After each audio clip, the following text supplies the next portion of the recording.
Let's get into more of the depth. This is for the more serious users that want to know, how good can an optic get and what y'all have done to make it such. Right. Let me talk a little bit about our company history.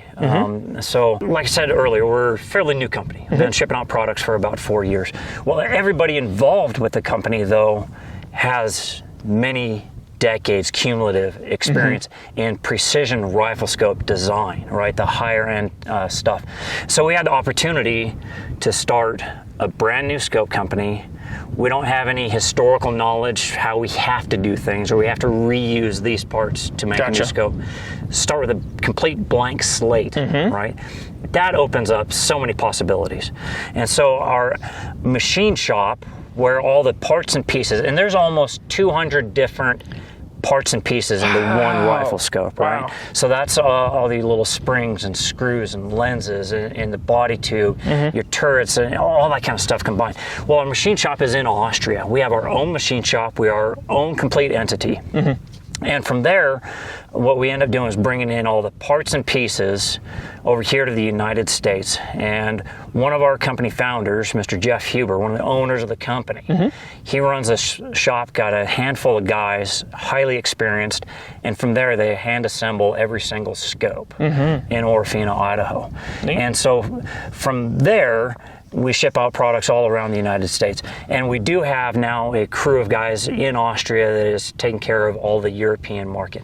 So we are shipping out products worldwide, all over the place, and exceptionally high quality. So one of the things that we improved inside of the scope, like I said, we went with a 36 millimeter main tube because we wanted the best mechanical adjustment range at that time in the industry, and we also wanted to maximize optical performance. So we actually use larger internal lenses in here than you would find on a 30 or even a 34 millimeter main tube scope. And we wanted to do that. What that does is it helps out the entire optical performance of the scope, give us a really nice flat field of view. So when you are at the extreme adjustment range on your elevation or your windage, you're not getting that curvature of the field. It's very, very flat, and you can actually use all of that adjustment range and not have that optical degradation going on with you. One of the other ways is with our click mechanisms inside of here, we actually use dual opposed, 180 degree opposed roller pins that are going through the little serrated teeth for your clicks.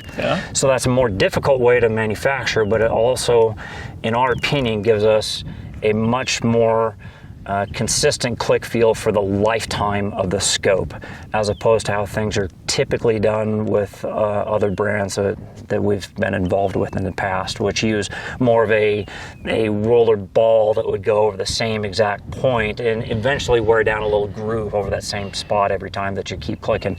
And so with these roller pins, it's actually not going to give you a degradation of that click feel for the lifetime of the scope. And a lot of times when I'm looking at where zero hits the line, it's always on other scopes, it's always like it's not exactly lined up. This is dead on. Right. Yep. Just the witness marks there. Yep. And that's with our the way that we build these. We're very, very particular, trying to make sure that everything is as perfect as it can be. There's actually lots of other things that we did inside of the scope to make it as durable, or more durable than any other product out there, such as the way that we mount our lenses. Our lenses actually have a slight bevel on the edges of them. So when those go into their mechanical seat, it's kind of like when you stack bowls, they kind of naturally align, right? So that bevel allows that lens to get in there and be a lot less stress on that lens. And then when we put in the lock on there, we also use an adhesive around the edges of that lens and bond it into place. The reason we do that, if your rifle takes a fall, you can trust that your point of impact or point of aim on your scope is not going to change. Right, it just allows it to be much more durable. Yeah, there's several other things that we did inside of the scope to just make sure that you as a shooter can count on your scope to perform when you need it to. Well, that's some neat details and the nuts and bolts of just what makes a high-end optic. So remember, guys, to go check out the rest of the playlist and all the other videos, especially when we mount this up and start shooting.